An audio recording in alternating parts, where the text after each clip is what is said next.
Assalamu alaikum wa rahmatullahi wa barakatuhu. Assalamu alaikum wa rahmatullahi wa barakatuhu. Nageenyi rahmanni fi barakaan rabbii wal aanee isin hundarra haa jiraatu. An Dr. Muhammad Naik sagantaa galgala kanaa isiniif keessummeessa.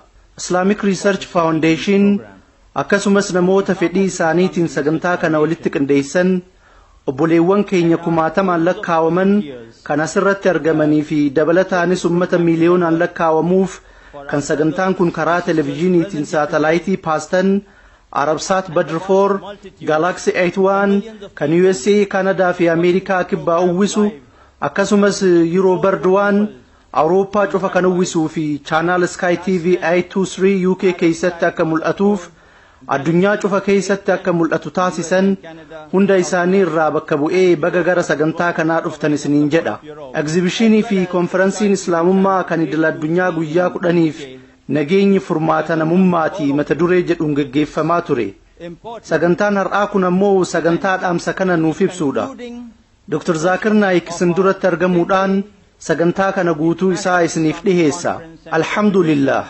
Dr. Zakir ogummaadhaan doktora fayyaati. Waa'ee Islaamummaa qabxiilee hedduu namaaf ifa godhee jira. Akkasumas hubannoo dogongoraa hedduufis Qur'aana, hadiisota sahihaa fi kitaabota amantii biroo fayyadamuun ibsa sirrii kenneera. Yaada isaatis sababaa loojikii fi dhugaa saayinsii irratti hundaa'uun dhiheessa. Amma umriin isaa waggaa 42. Dr. Zakir Naik xiinxala gadi fageenyaan godhuu fi gaaffilee hordoftoota sagantaa isaarraa xumura irratti isaaf dhihaatuuf deebisaa quubsaa kennuun beekama. Har'as haasawa isaatiin booda yeroo gaafiif deebisaatti gaaffilee keessan ni keessummeessa. Waggoota dabran 12 keessatti barumsa Indiyaa keessatti kenneen cinatti waltajjii barumsaa gurguddaa 1,200 ol biyyoota addunyaa garagaraa keessatti qopheesseera. Simpooziyemii fi falmiiwwan garagaraa irratti namoota bebeekamoo amantii biroo waliin hirmaateera.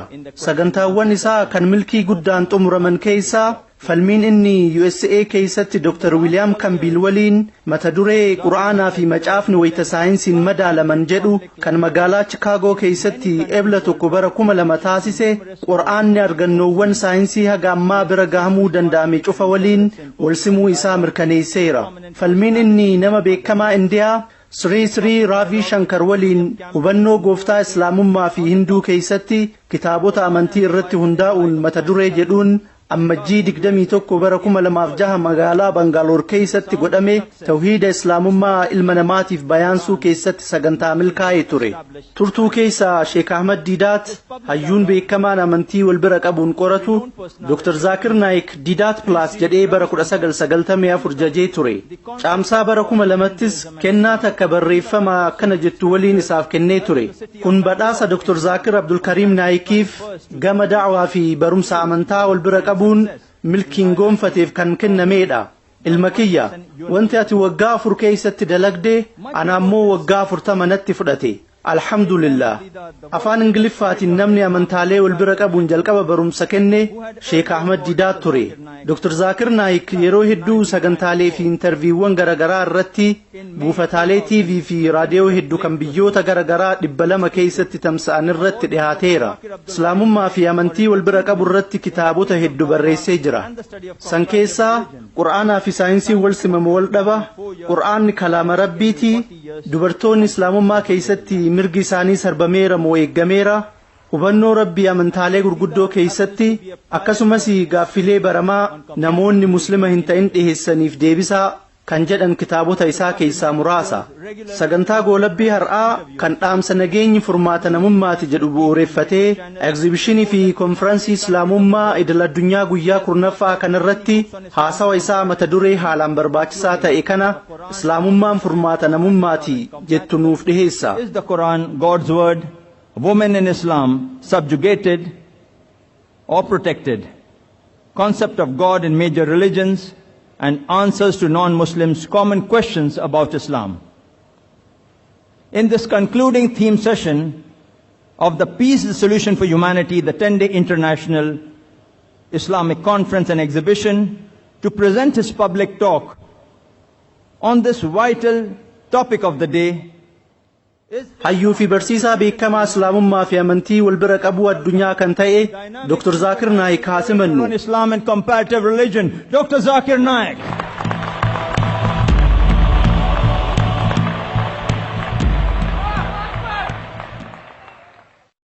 Alhamdulillah.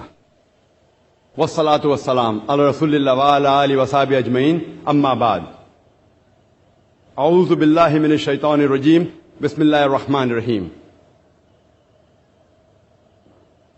إن الدين عند الله الإسلام رب اشرح لي صدري ويسر لي أمري واحلل عقدة من لساني يفقهوا قولي. The respected scholars and speakers. Hayyoota kabajamoo fi barsiisota biyyoota garaagaraa irraa dhufuun asitti haasa'u gootan hangafoota kiyyaa fi obboleeyyan kiyya jaalatamoo hunda keessanuu nagaa islaamummaa kan taateen assalaamu alaykum wa rahmatullahi wa barakaatu jechuun isin simadha. Nageenyi rahmanni fi barakaan rabbii hunda keessan irraa jiraatu. Of Allah subhanahu wa ta'ala be on all of you. The topic of this last session and the last lecture of this 10-day International Islamic Conference is Mata dureen sagantaa irra galgalaa fi sagantaa goolabbii egzibishinii fi konferansii guyyoota 10 gaggeessaa turre islaamummaan furmaata namummaatii jedha. Islaamummaan hundee jechaa salaam jirraa dhufe. Hiikaan isaatis nagee jechuudha. Akkasumas jecha afaan arabaa silmi jirraa daraare. Hiikaan isaatis fedhinnaa ta'e rabbii ol aanaaf kennu jechuudha. Gabaabumatti islaam jechuun nagee fedhinnaa ta'e rabbii ol aanaaf kennuun argattu jechuudha. Kanaafuu mata dureen barumsa galgala kana nageenyi fedhinnaa ta'e rabbii ol aanaaf kennuun argattu furmaata namummaatii kan jiru ta'a. Submitting our will to Almighty God, the solution for humanity. Islaamummaan akka amantiilee biroo takkaa'uu sirnoota jireenyaa biroo fedhinnaa qaama ilma namaa guutuuf yookaan ammoo fedhii amantii namootaa guutuuf qofa hin bu'uureffamne. Amantiileen hedduun fedhii amantii ilmaan namaa yookaan qalbii namootaa imaanaan guutuu qofaaf bu'uureffaman. Sirnoonni jireenyaa gariin ammoo fakkeenyaaf kanneen akka maateriyaalizim, koominizim fedhinnaa qaamaa ilma namaa guutuu qofaaf bu'uureffaman. Islaamummaan alhamdulillah fedhinnaa imaanaa fi fedhinnaa qaama ilma namaa guutuudhaaf bu'uureffame. Kanaafuu islaamummaan qooda lamaanuu keessa jira. Furmaata namummaatiin wal qabatee Quraanni kabajamaan kitaabban addunyaa tanarra jiran keessaa kitaaba wantoota poozitiif ta'an yookaan ammoo waan sammuun namaa fudhachuu danda'u of keessaa qabu. Quraanni labsii namummaati. Madda rahmataa fi barakaati. Warra of dagateef akeekkachiisa. Warra dogoggoreef qajeelummaa. Warra shakkii keessa jiraniif ammoo ragaa qabatamaadha. Warra cinqameef furmaata. Akkasumas warra abdii murataniif abdiidha. Quraanni kabajamaan kun rakkoolee namummaatiif furmaata qaba.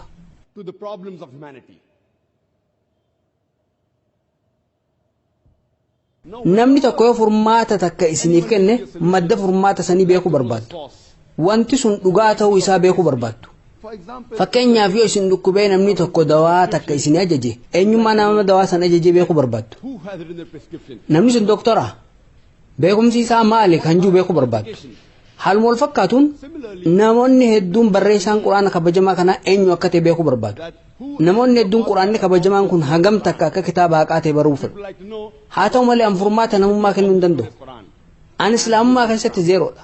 Humni irra gaariin kan rakkina namummaatiif furmaata kennuu danda'u qaama ilma namaa uume. Uumaa ilma namaati. Uumaa addunyaati. Uumaa hawaati. Rakkina namummaatiif furmaanni gaariin jiraachisaa fi jaalataa ilma namaa addunyaa cufaa kan hawaa cufaatiin kennama. By the cherisher of the humankind, of the whole world, as well as the whole universe. Kanaafuu mata duree irra haasofnu keessa seenuun duratti ummata asitti argame kanaaf quraanni kun hagam dhugaa akka ta'ee fi maddi isaa isa akka ta'e daqiiqaa muraasa fudhadhee ibsuu barbaada. Quraanni kabajamaan kun kalaama rabbii ta'uu isaa ibsuudhaaf yaala. Akkasumas warroota rabbitti namanneef rabbi jiraachuu isaa isaan mirkaneessuu barbaada. Namni awaamaa tokko yoo natti dhufee aan rabbitti amanuun aan jiru waa hunda dursee baga gammaddeen jaan. namoonni gariin hay zaakir nama awaamaatiin baga gammadde jaanii gaafachuu danda'u sababni an nama awaamaa tokkoon baga gammaddejuuf namni sun sammuu isaa fayyadamee yaadaa jiraachuu isaa waan bareef namoonni hedduun amantii ijuma dunuunfatanii hordofu namni tokko waan abbaan isaa kiristaana ta'eef kiristaana ta'a namni tokko waan abbaan isaa hinduu ta'eef hinduu ta'a musliimoonni gariin waan muslima irraa dhalataniif muslima ta'an namni awaamaa kun garuu sammuun yaadu jira tarii maatii amantii qabu keessatti dhalachuu mala haa ta'u malee gooftaa maatiin isaa gabbaraa jiran san rabbi je'ee fudhachuu hin barbaanne kanaaf jireenya rabbi morme sababni an nama kanaan baga gammaddejuuf waan inni kutaa shahaadaa tan jalqabaa jeef kutaan shahaadaa kan jalqabaa laa ilaaha haqaan gabbaramaan hin jiru kan jiru wanti anarraa eegamu kutaa illallah allah malee kan jiru isaaf mirkaneessuudha waan kana ammoo insha Allah ni mirkaneessaaf bakka kanatti dalagaan silaan dalaguu qabu walakkaan naaf dalagamee jira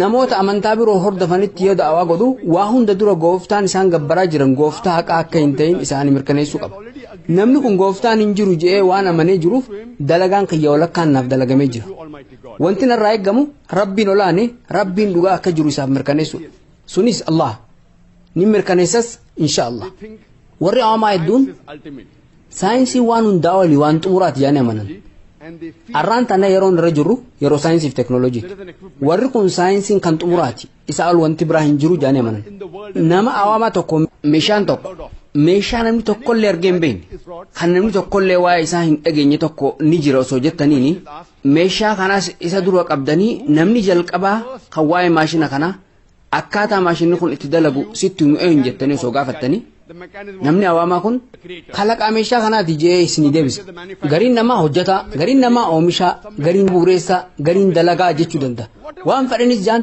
wanti isaan jaan wal fakkaata uumaa oomishaa dalagaa kalaqaa jechoonni kunniin waluma fakkaatoodha deebii kana sammuu keessatti qabadha jechoota namni sun isinitti himu waliin hin cinqamina itti aan sunis gaafii biraa gaafadha sunis hawaan kun akkamitti argamuu dandeejaa gaafadha namni sun jalqaba irratti waan piraayim nebila ja'amuutu jira itti aan sun booda irratti secondary separation wanti ja'amu mudate sunis big bang yookaan dhooyinsa guddaadha kunis gaalaksiiwwan urjiileen aduun akkasumas laftii irra jiraannu akka uumaman taasise waan kana big bang yookaan dhooyinsa guddaa ja'anii waamu jee isiniif himuu danda'a nama awaamaa kana waa'ee big bang yoom dhageesse jennee osoo gaafanne dhiyeenya kana beekuu dandeenye jee isinitti hima waggaa 30 fi 40 dura beekne jee isinitti himuu danda'a anis waa'een akkaataa uumama hawaa kanaa dimshaashatti quraana keessatti waggaa 1,400 dura ibsamee jira jee itti hima kunis suuratul anbiyaa suuraa 21ffaa aayat 30 irratti awalam yara alladhiina kafaru sila isaan nan kafaran hin beekanii anna samaawaati wal ard kaanata ratqan fafataqnahuma dachii fi samiin maxxantuu turanii ergasii addaan isaan hin baasne dubbiin isaan amma big bang jettan kun waggaa 1,400 dura quraana keessatti ibsamee jira waa'ee kana quraana keessatti eenyutu ibsuu danda'a tarii wanti kun durduriidha isin jechuu danda'a nama kana waliin mormina gaafii keessanitti fufa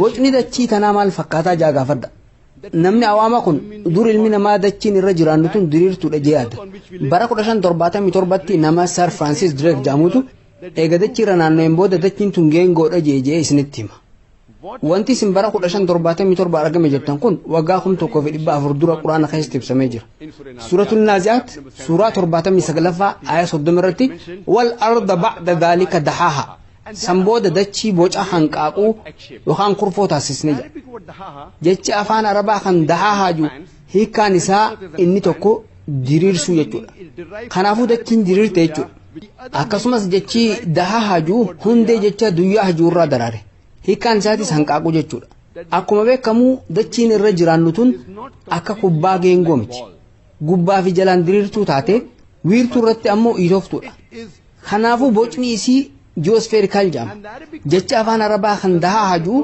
hanqaaquu nuti beeknu kana jechuu miti qajeelatti hanqaaquu guchii bakka bu'a kanaafuu hanqaaquu guchii wayita laaltan innis bocni isaa geospherical fakkaata namni waggaa 1,400 dura bocni dachii tanaa geospherical fakkaata jee quraana keessatti ibsuu danda'u eenyu jaa gaafadha of the earth is geospherical. namni awaamaa kun tarii nabiyyiin keessan nabi Muhammad nama beekumsa jabaa qabu ta'uu danda'a isiniin jaa nama kanaan waliin mormina gaafii keessanitti fufa The light of the moon, is it its own light or is it a reflected?